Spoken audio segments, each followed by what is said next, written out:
friends, welcome to the Tech Listen channel. So friends, today I will talk about Intel's Arc A750 limited gold edition.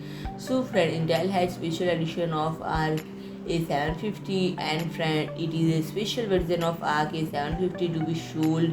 And friend, this model has a different packaging and backplate than the original model, but otherwise this is the same card. And friend, otherwise this is the very same card. And friend, it has identical specification to the limited edition.